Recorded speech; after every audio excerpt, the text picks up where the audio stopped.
নবগ্রামে বাড়ির দেওয়াল চাপা পড়ে মৃত্যু হলো এক ৬০ বছর বয়সী মহিলার। গুরুতর আহত ৮ মাসের কন্যা সন্তান। মুর্শিদাবাদ জেলার নবগ্রাম থানার রামানন্তপুর গ্রামে বাড়ির দেওয়াল পড়ে মৃত্যু হয় গঙ্গাদাসী মণ্ডল নামে এক ৬০ বছরের মহিলার। গুরুতর আহত এক ৮ মাসের কন্যা সন্তান। জানা যায়, গঙ্গাদাসী মণ্ডল তার নাতির কন্যা সন্তানকে নিয়ে কোনো কারণবশত রাস্তা দিয়ে যাচ্ছিল। হঠাৎই একটি বাড়ির প্রাচীর চাপা পড়ে যায় তাদের উপর। ওখানেই মৃত্যু হয় গঙ্গাদাসী মণ্ডলের।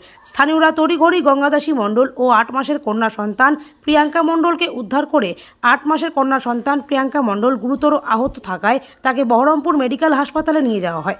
গঙ্গাদাসী মণ্ডলের মৃতদেহ উদ্ধার করে নিয়ে আসে নবগ্রাম থানার পুলিশ। এই মর্মান্তিক ঘটনায় শোকের ছায়া এলাকার মানুষজন সহ পরিবারের উপর।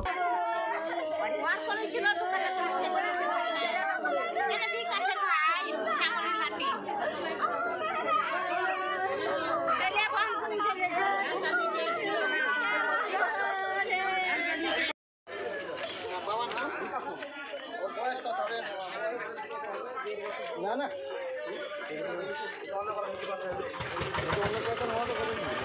এক বছর 2 মাস।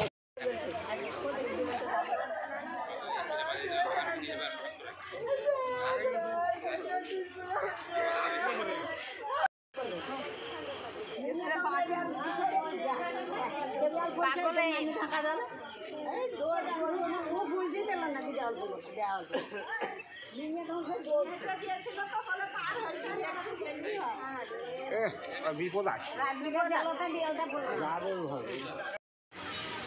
ও একটা মানে পাঁচিল ছিল, হালকা গেটের পাঁচিল, সে পাঁচিলটা মানে পড়ে গেছে। আর ওই মেয়েটা বারবার যাওয়া আসা করছিল আজকে ওখানে।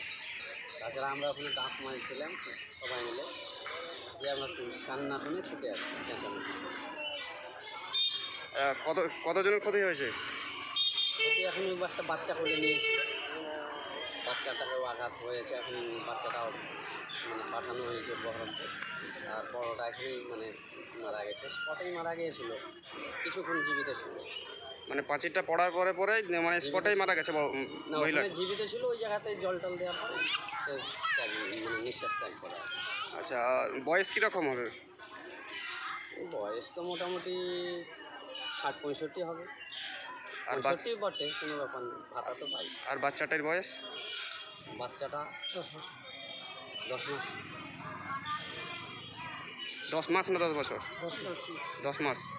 আচ্ছা, বাচ্চাটা কি এখন হসপিটালে আছে না কোথায় আছে? হ্যাঁ, হসপিটাল নিয়ে গেল। কোথায়? বহরমপুর নিয়ে গেল। আচ্ছা, আপনার নাম? আমার নাম সদয় মণ্ডল, বাড়ি? রামানন্দপুর। আচ্ছা।